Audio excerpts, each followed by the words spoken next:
I know you all are confused a little bit, but let me tell you, you're here for the Women Unplugged podcast. Well, what is it for? Well, we use our voices as a platform to connect with women all over the world. So, what are we here for then? Well, this episode, we wanted to hear men's voices as well. Okay. What y'all want to know? Everything. Okay. We only have an hour, so we'll do the best we can. Tonight, we are addressing some of your most common topics that are flooding your timelines, but you have never gotten these answers before. Tonight on the couch, I am being joined by Glenn Thomas, Derek Lavelle, my boy Easy, Boujee Candi, and Levina J. Tuning in remotely, we have our girl Penny. You guys are all joining me, Ariane Camille, tonight. All right, so let's dive into our first topic. Dating. Okay, y'all, raise your hand if you think that men should only ask women out on a date. Okay, that's a good consensus. I'm not going to say that. No? I almost raised my hand halfway. But. Okay, so tell me more. Okay, I say that because I feel like naturally a man is supposed to initiate, but I feel like things have changed so much now where a girl can say, hey, let's go catch a drink just as well as a guy can. So, yeah. I like when women approach it better. Why? That's a great question. You don't know. Honestly, I don't know. I really don't know, but it's just something, it's unique, it's different. It's different. You know, and it actually shows like the level of your interest as well. Okay. You know? Yeah. You like being pursued a little bit. Yeah. Okay, nice. And I Candi think- doesn't mind, stepping up. I think it's charming. Okay, nice. Anyone else want to add to that? I mean, no, I don't think only men should ask. I think if you are feeling a mutual or like a mutual vibe that you can ask somebody to go for a drink or for dinner or Yeah, nothing wrong with it. Women stepping up. You asked me on our first date. Did I? Well, you thought I was 17. She asked me to the movies. That wasn't a date. That was like She was trying to do like church ministry and stuff. She thought I was 17. I was a grown man. I still got the number though. So. yeah, but that wasn't a date. That would be like babysitting. Oh damn. Oh man. Okay, before that pops off, let's go to the next question. Who should pay for the first dates? I ain't paying. The guys. I feel like for real that's just what I was taught. That's my upbringing. I ain't paying. I gotta pay for the first date. It's a good first impression and just let female know, babe, I got you. You know what I'm saying? I got you right now. You don't gotta worry about it. I got this. You know what I'm saying? Second date, it's up for grabs. You know what I'm saying? If you pay, And it's that cool, was shawty. You part feel of me? the reason why I almost raised my hand halfway with the guy asking, because I feel like the guy is supposed to pay for the first date. So if you're initiating it or the first date as a female, it's kind of like up for grabs already from the first date. If I'm initiating it, it's like I don't know if he's gonna pay for it or not. So that's why I feel more comfortable with a guy initiating, especially a first date, because I definitely want you to pay for it. Okay. Yeah. Off rip, Off first rip. date. Yeah. It's like I don't really know you, so you need to. Yeah. Show me you're interested. So basically, you guys are saying that regardless of who asks, men should still pay for the first date. Okay. So here's my next tag-along question: how much is too much, or what is a budget for your first date? What does that look like? What your bank account look like? If you only got $50, you may be having a picnic. You may have to make some sandwiches, bring a little salad or something. But if you got money in the bank, you shouldn't spare an expense if you're saying this is the person that I'm trying to pursue, male or female, like woman or man. I don't think expense should be spared if you're saying I see potential here. Okay, and you're kind of saying like gestures are, precedent. Like if you show interest by picnic. You don't really, it's not like a price. It's more like the effort. Yeah, if you're putting in the effort to show like I'm still wanting to spend this time with you, but this is just what I got. And if the person is not with what you got, then that's just too bad. That's on them. I don't know. Do a picnic. First day we went on, I actually invited her. I cooked for her. Yes.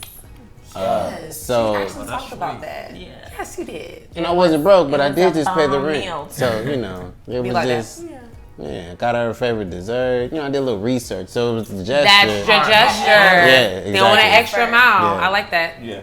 So I gotta play devil's advocate, cause you know what I'm saying. I know a lot of kind of shiesty movers. I know kind of guys, they like to spend a lot on the first date to make that good first impression. But then after that, it go Consistency. downhill. So how do ladies feel about a kick-off first date? This is the home run. Then after that, they take you to Chick-fil-A for the second date. Is that gonna be a negative? I personally, like, I really think the effort is really precedence, you know? So I believe that if you start off with fireworks, maybe the second or third might not have to be the same fireworks, but you got to bring them back at some point. They gotta come back. Exactly. I got to feel it at some point, even if it's like next month or... Yeah, it could be date 5. It's all within context, right? If we're gonna go on a hike, obviously I don't expect you to take me to a 5-star dinner after, because I'll be sweaty, I'll be gross. That's context. But doing a great first date, 5-star restaurant, and then being like, yo, let's pick up some McDonald's, like, what's the context? I'm just not sure. Well, that's why I think don't start off with a bang on the first date. Gradually, you know, like you guys were saying, it's more about the effort, you know? And as the interest grows, you know, then, you know, step up the dating process, you know? I agree. Yeah. I agree. You should only be putting in as much effort as much as you like that person. So don't go all out on the first date because you don't know how much you like that person. Right. Okay. Okay, y'all giving it to me real.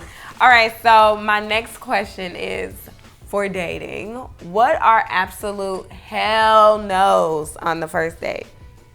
Like, hell no, I'm not doing. I'm not smashing on the first date. I'm not doing that. She said I have in my past, when I was younger, in my more adolescent years, it's happened. We've all had one night stands or, you know, done things on the first date. We've been there, but from my personal experience and from other people that I've, you know, conversed with about it, I just feel like, once again, you don't know the person. Now you're exchanging energy on a spiritual, more intimate, deeper level. Like, do you really want to open up the bag to have those type of emotions with someone you don't know?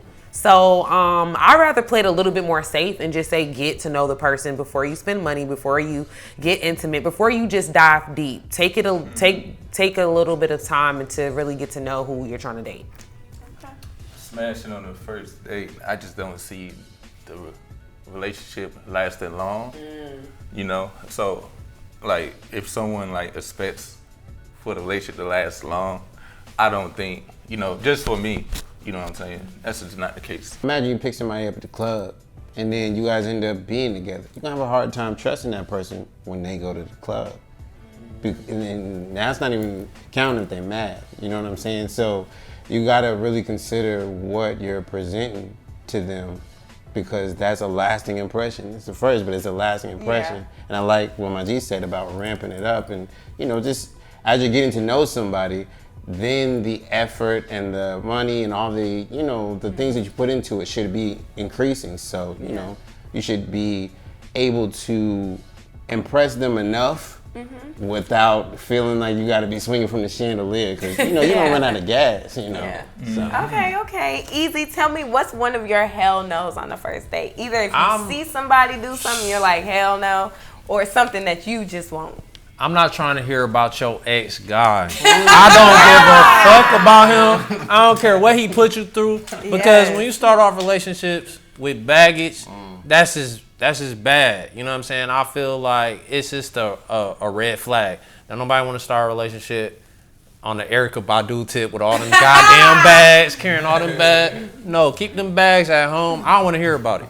All right, so we just talked about dating. Now, say you actually like this person and now you're in a relationship with them. How long or how many dates have you been on until you make it like official? You don't want to know what I think. I think, well, okay, so how long did it take for me to propose to you? It wasn't 3 months. It wasn't, it didn't take that long. And, we've been together for 9 years now. So I think when you know that you want to be with that person, then you know. And if you don't, then clock's ticking. We gotta be through some trials, tribulations, some fire. We gotta go through something. We gotta have some type of argument, some type of disagreement, so I can see what your character. Because a lot of people, they be quick to run. First sign of conflict, they quick to give up, quit. In relationships, you can't have no quitters on your team. Point blank, period. You gotta have people that's built, from that flame, that fire to really bake your ass and get you solid. You know what I'm saying? Because, when it's all butterflies, all peachy cream, you don't really tell what a person's true character is. You know what I'm saying, in that moment. Yeah.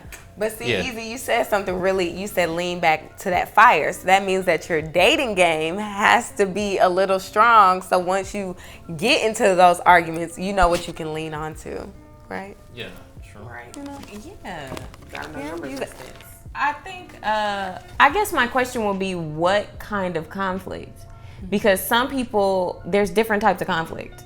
So there's a conflict where maybe somebody has, been outside of this monogamous dating relationship and now there's conflict. So does an argument there justify a relationship in the future? Or are we saying like it's also dependent upon the conflict? It's all about the conflict to me. You gotta first off set your standards off rip. You know what I mean? What you gonna put up with is what a motherfucker gonna put you through the entire relationship. So if you let a guy cheat on you within 3 months, he's probably gonna keep cheating on you. That's just what it is. If it's small stuff like me and my girl, we met. This is a small conflict, but we was just arguing about who's better, Nicki Minaj, Remy Ma. You know what I mean? But it got real heated about that. It got real heated. So that's a conflict to me. But it let me know she gonna stand on her toes, her 10 toes. I'm gonna stand on mine, and it was beautiful to see. That's a conflict. But Okay. Oh, sorry. yeah, major stuff though. You know what you need to put up with. If you want to put up with it, cool. That's on you. You know what I'm saying? But I suggest for any ladies, man, cheat on you within 3 months, man. Keep it pushing. Keep it pushing. I'm agreeing with Levina. Some conflict's healthy and some is not healthy. So you were describing like a healthy conflict or argument that or disagreement, I would say, that you and a partner could have, Remy Ma or Nicki Minaj. Okay. But then like us arguing about you not being monogamous in a relationship, not only is that an unhealthy action, but that is going to bring out unhealthy emotion and most likely an unhealthy tension-based argument. You know what I'm saying? Tribulations you want. Nah, it is not. So I'm agreeing with you though, where it's like, I definitely want to see how this person reacts to something just negative or something sudden or something bad happening, so that I know they're not toxic. Because a lot of times people will take what's going on out on you, or just the way they respond to things are unhealthy, right? And that was you speaking to your girl's character. You probably like the fact that you and her were able to have a healthy disagreement without, standing your ground, but not disrespecting one another. Yeah. So that's what you really want to see. Okay, in a disagreement, how are you going to react to me being upset, or how am I going to react to you being upset? Are you going to get completely irrational, start disrespecting me, calling me out of my name? Are you going to get violent and it's going to lead to a domesticated issue? You know what I'm saying? Is you crazy? Is you crazy? I need to know. So yeah, I want to see that too, and I do feel like you're not going to see that really in the beginning, or you may, but most of the time not really. So gotta gauge it once again. I think and a lot of people say it takes me a long time, but I need to see someone's character. I need to know if we're compatible. I want to know our compatibility. Just are we able to work together? And I need to know everything. Like, I need to know like your intentions, your drive in life. Your blood type, your stability, and all that. I need to feel comfortable and secure enough to, to date you. Okay, so I see you guys want to cross some hurdles, get to know you a little bit better, and obviously go off your loving emotions that you have. So thinking about arguments, a lot of couples and relationships argue about money. So guys, would you ever date, or have you ever dated someone or a woman that makes more money than you? Why not? Why not? That's motivation for me though. Like I would feed off that energy. That would make me want to step my game up. The question is, would you rather date someone who makes more money than you, or who's not making any money at all? Yeah. That's just how I feel. Not about the money, but don't let your girl outwork you. You know what I mean? Is you gotta at least show your woman that you putting on your hard hat and you're going to work every day. Don't no woman want you to be sitting on your ass while they making everything and you just sitting back and collecting the check. You know what I mean? I would be okay with it, and I wasn't at first. There's been situations where, stuff is a roller coaster. Sometimes girl might make more than you. Sometimes you might make more than your girl. You know what I mean? And when a situation with me personally, when my girl was making more than me, I was having issues with it. I'm like, hold on, this is just. Tell the truth. I'm being 100. Can I ask you a question? Was it because was she reacting differently, or was she treating you differently that made you feel some type of way, or was it really just your pride of knowing that she made more than you that made you feel some type of way? It was a pride thing, Okay. more so than anything else. I'm happy she wasn't one of those women that was trying to down you or trying to make you feel some type of way about her making more money. That's why I asked, because some women do that too. Yeah, it wasn't nothing like that. It's just me having a certain standard for myself, and it's just like, damn, I'm falling short. I do want to provide. I want to do nicer things for you, and I can't right now, and it's not a good feeling. You know what I mean? So we're actually I'm taking you guys through a relationship tonight, okay? So we talked about dating, we talked about conflict. So now y'all have these money conversations and you guys live together, okay? So how do you all feel about gender roles in the home? Middle finger to a gender role. Yeah. So can you say that one more time, Derek? I said middle finger to gender roles. And I only say that because I think gender roles, much like education in our country today, they were created by people who had a certain belief. And that doesn't cover the spread. That doesn't cover the spread. Imagine that person, whoever made it, they just couldn't cook. It's probably why it happened that way. And also, it was different times. Like back in the biblical times, women couldn't speak in the church. This is obviously a different time, And our world has been sick for a long time. We're trying to do the best we can to heal. And I think gender roles is a good place to start too, because it's really messing a lot of relationships up because they're using it as law for their relationships. That's deep. I agree. I think, just personally in our household, there's so many things that, like, Derek cooks more than me. Like, he just does. And he's better at it. He's legitimately better at it. I say it all the time, but that's because it's true. So imagine, and then it was actually pretty recently that, and he just told me, because I like to clean the house a lot of times because it's peaceful for me, but I hate washing dishes. Yeah. I hate it. And he told me, you never have to wash the dishes again. You never have to do it. I'll always do it. And to me, that's like, if we were thinking from an old mindset or an old paradigm, a man would have never said that to his woman. Yeah. Like, don't ever worry about doing that, and it's totally fine. Yeah. But with us, it works. We also got kids, and on that flip side, he don't like to change diapers, and I'm like, okay, I got it. Like, right. It is what it is. I hear compromise. Yes, all over the place. I love it. Yeah, I love it. Big boy compromise. I'm still a girl's girl, and I don't like to deal with car stuff. Like, I've always said, I can't wait till I get a husband. Gender roles. I feel like I definitely am that modern day independent female that is breaking all the gender roles. I don't like to cook. I can cook. I can cook really good. I just don't like to cook. I don't really particularly care to clean like that. I can clean really good. Don't particularly care to do that. I definitely pay all my own bills. I'm that independent female, and I don't know. Like, I seldomly think about this, Levina. I'm like, wow, if I was to get married, I know I would definitely have to compromise in some shape, form, or fashion in the cooking or cleaning department. And I really don't want to. I would much rather just make more money and pay someone else to do it.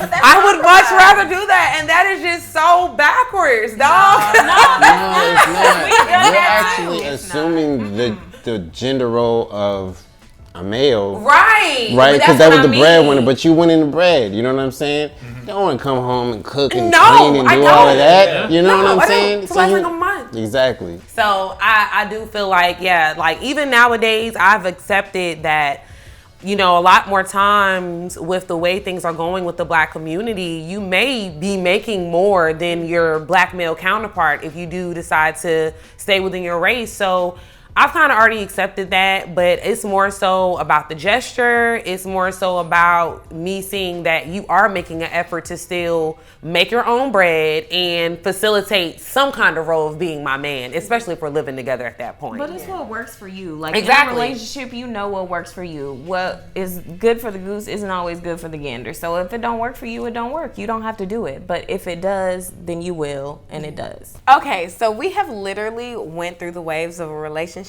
but we're about to hit a really rocky place. Can your relationship survive if either one or both parties have stepped out on the relationship? That's tea, honey. That's tea. Yeah, let's hear from the guys.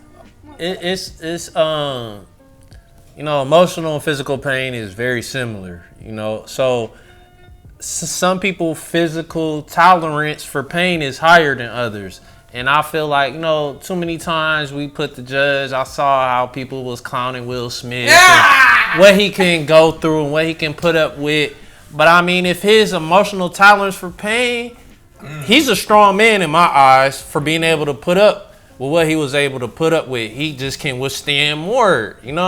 It's all based on the person, y'all relationship. If y'all talk it out, y'all work through it, y'all forgive each other, and y'all keep trying to strive for better, then why not? Why not? That's a good point about Will Smith, because the truth of the matter is not too many Jada Pinkett Smiths out there in the world. So he's also thinking about the value, how he values his wife, right? Or how a wife values her husband or significant others, right? It's about the value that I believe that you have for them in your own heart, because you really got to sit down and assess, like, am I really willing to let that go? I don't see. And then if you've been together for a long time, you got to think, do you really want to start over with somebody else? You know what I'm saying? Like you got kids involved, you have history, and then you're about to pretty much just restart life over. It resets at that point, and cheating is cheating, but man, I know people think that's the worst thing that happened, but it's not. Marriages go through way more than just cheating. And so if you can't make it through cheating, I'm not sure you can make it through other stuff in marriage. Okay. That's trust though. Like, that's like the reason why I'm dating you. And that's the reason why it takes a long time for me, to ask you for a relationship. It's when you seal that deal on trust, that's like a big factor to me. So for you to have broken that, it says a lot to me. So I don't know how I would take it, but I think the chances is slim to none. Because it's like you going behind my back, dog. That's like, All right, now let's hear from the ladies. What are your thoughts? Being in predicaments where we've both done dirt, I'm having to agree with both of y'all. It depends on your tolerance, right? And it also depends on your emotional attachment or your emotional depth with that particular person. If that's just a person that's a friend with benefits, you may not care. But if that's someone you're in a relationship with, you may care, or you may not care because you're so in love with them. It just kind of depends. But at the same time, it is hard to bounce back to that same trust that you had before after. It's hard, dog. I don't care if y'all in love or not. It's hard. And I'm speaking from experience. So that's all I'm going to say on it. Yeah, I think the interesting thing about that, though, is that we feel like the trust has to be the same or the relationship has to look the same after this event has happened. And I think that's where the value conversation comes in and the tolerance conversation comes in, because your relationship will never be the same after that. But are you okay with that, or are you not okay with that? Because not being the same is actually good, because being the same is what got you into that mess in the first place. So if it's now different and you can now come to a new agreement and somehow do new ideals and establish a new sense of trust, and now we're having a new conversation, it can all be new again, which is what I do respect about Will and Jada, that they went out, that they put it on the forefront, and they say, hey, this is what it is, but we're gonna make it new. We gonna flip it around. This is how we're gonna do it. We're gonna put ourselves out there, and it is what it is. This is where we're holding our value. So all right, so to finish us off, we've had our dating, we've had a wonderful relationship with or without infidelity. Okay, and now we are going to talk about common things that Black men may say about Black women and that Black women may say about Black men. Okay, so guys, I'm starting off with you.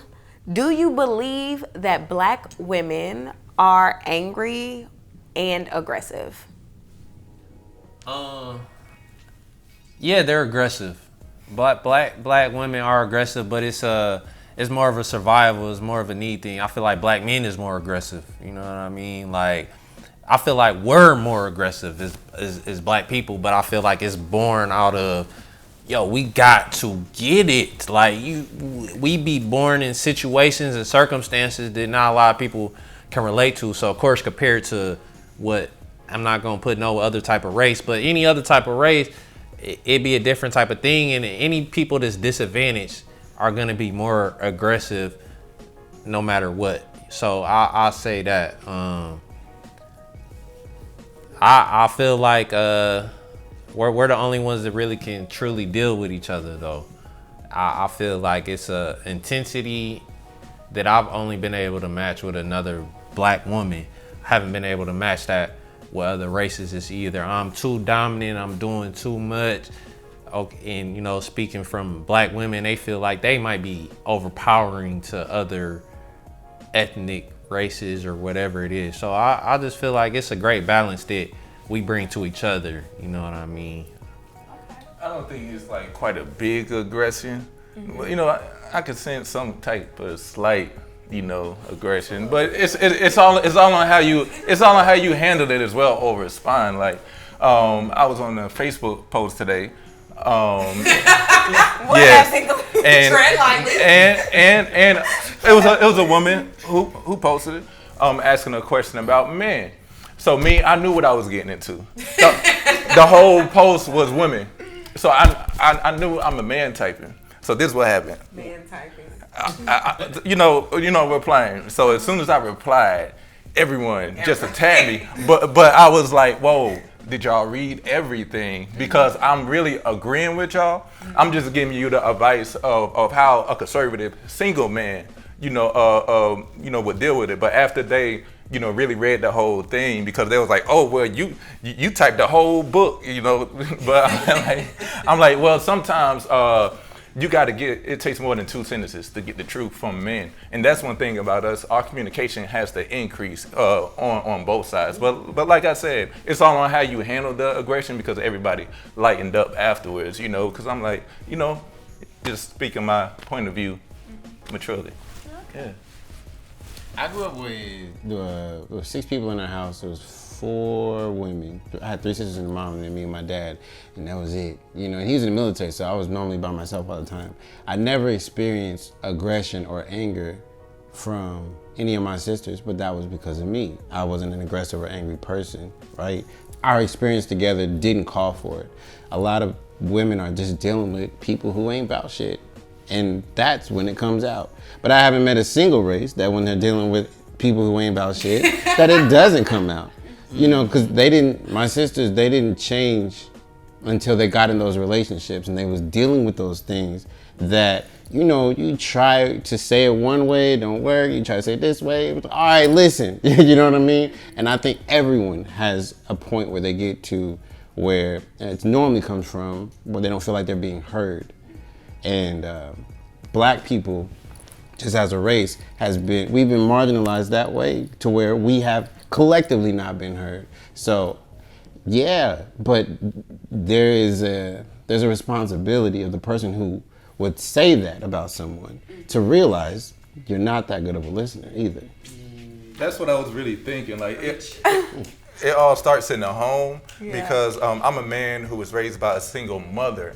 So I really haven't seen how my father operates, you know. So sometimes in certain situations, you know, I can understand when a woman who's raised in a single household as well, she don't know how to deal with certain situations or the interaction between male and female. Right. You know, so we have to understand where this aggression is coming from, you know, and it's all starting in our household. And I feel like that really needs to change, you know. These are some smart men.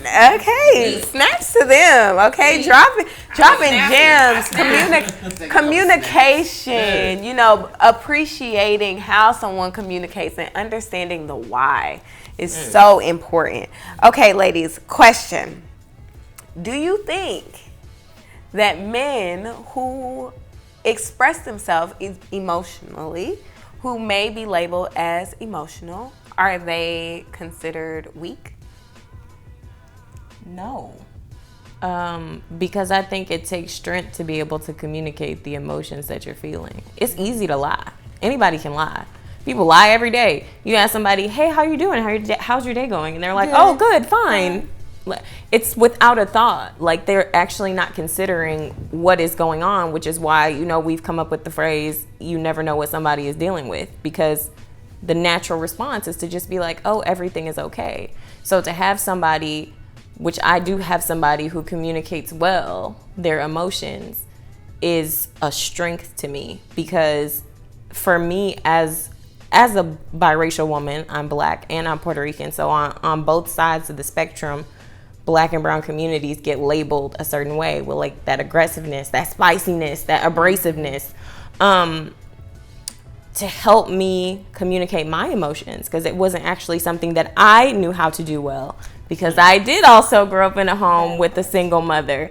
And so my experiences are different. And to have somebody to pull it out of me, like literally like, babe, open the emotion wheel on your phone and tell me what your emotion is, because it's not just frustrated. Oh, that irks me. But at the end of the day, by the time I finish the conversation, I'm like, man, like, who else would do this for me? Like, and don't you feel so much better? I feel lighter. It's a different experience. So no, that's not weak at all. Okay. Yeah, you couldn't have said it any better. It's so much strength, especially from our communities. A lot of times when we raise boys, we have a tendency to tell them to not cry or to not express their emotion, or that is a form of weakness, right?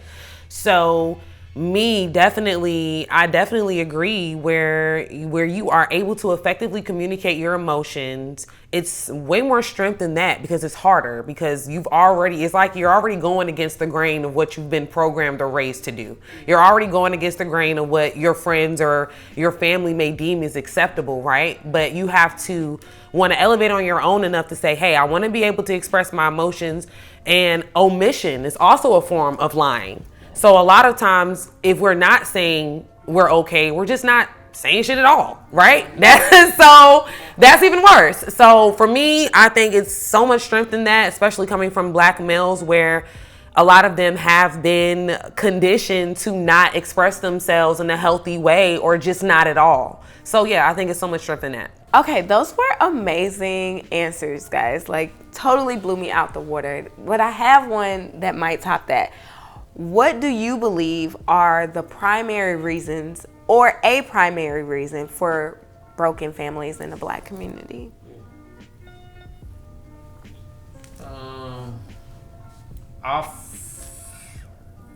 Just from my experience, I don't got no stats. I ain't Googled this or nothing like that, but I've seen a certain type of bitterness, resentment, anger, the word aggression back to it after a relationship might dissolve between a Black male and a Black female, where I've seen a lot of honestly better co-parenting and letting people go off and do this and start their families and do this and draw. And it seems like it's so much, oh no, you can't see your kid, or black men being super disrespectful. You see everybody running to social media and bashing. I know every race is running to social media and bashing people, but it just seems like there's a level of toxicness in terms of the after the relationship that seeps down to your kid. You know what I'm saying? No matter if y'all break up or y'all separate, your kids should see a certain type of amount of respect and love between the two partners. You know what I'm saying? And they're seeing so much toxicness, and it's breeding a lot of that anger back into the kids. So I just feel like we need to do a better.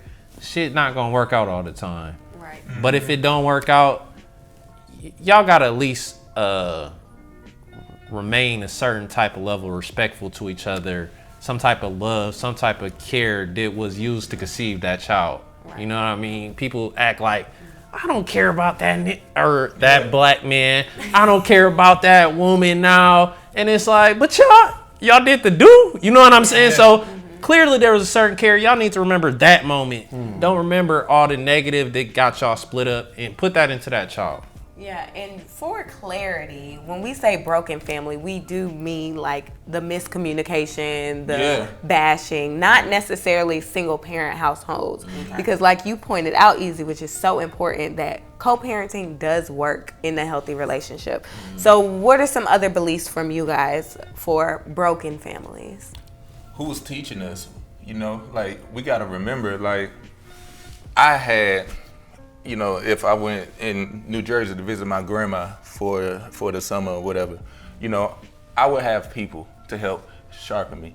So we have to continue to teach each other. Teach me what you learned today. You know what I'm saying? If you learned a new principle about how to deal with a certain emotion or something, because I'm realizing, like, us black men, we don't dig deep into certain conversations, and that goes a long way, because those type of conversations needs to be taught to our kids. Because when you speak on community, they say it all starts with the children, because the children are the future. So it's a one-up on the child to learn something from the experience that a grown man went through. So I know, dang, when I get 18, I need to be this, and that. Or before I start dating, it needs to be that, and that, or I don't need to mess with no one who has these characteristics. Like, we need to, just because we know it, we need to spread what we know, by the way. Like, we can't assume everybody knows everything. Yeah, share the knowledge. Yeah. Ladies, you got something? I say generational curses. And that could be financial, mental, spiritual, emotional. I really do believe in energy. So when you haven't battled your demons or conquered your demons or dealt with them, you can pass them on energy-wise or just literally.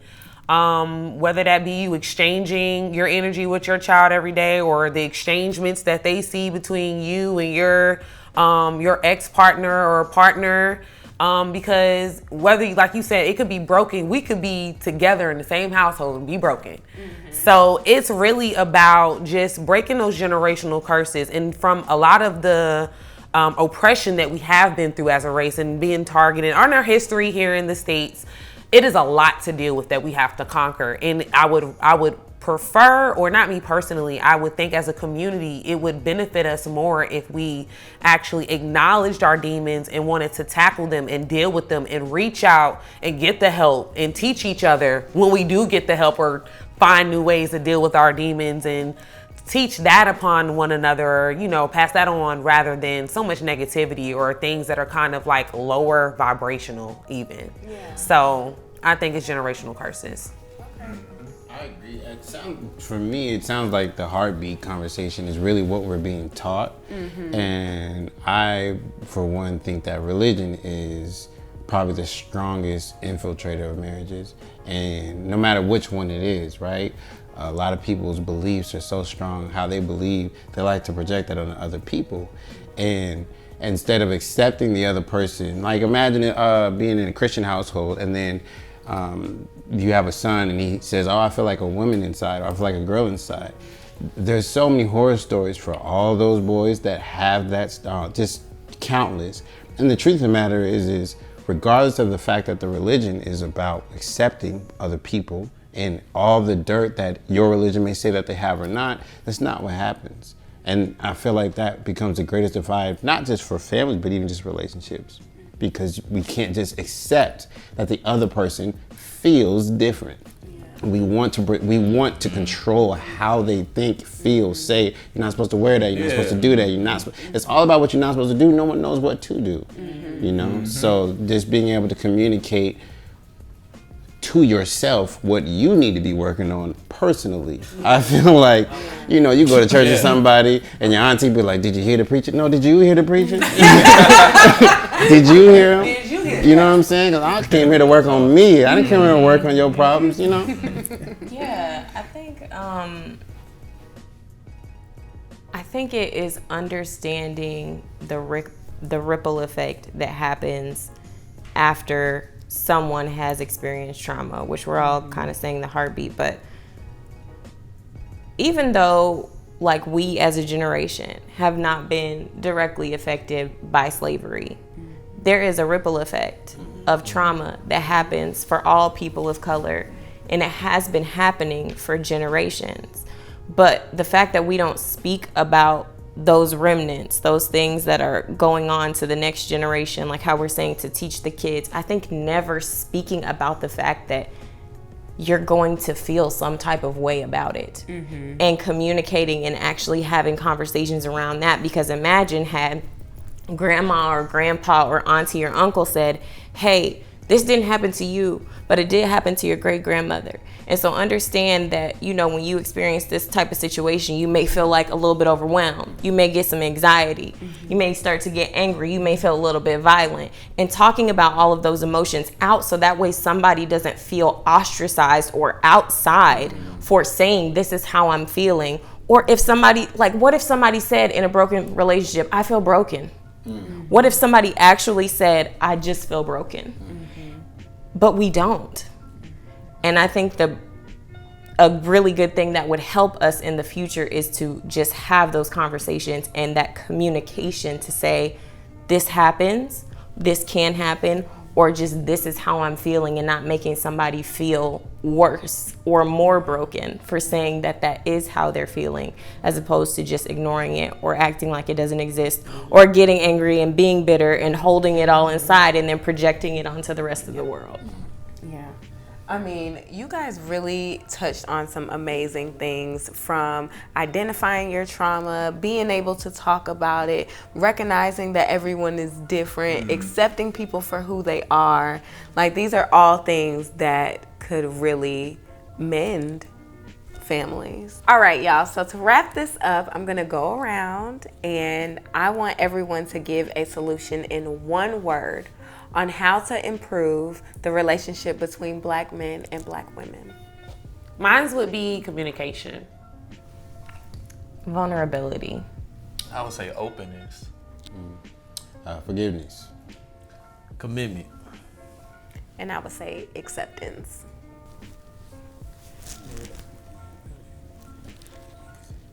And my job is done.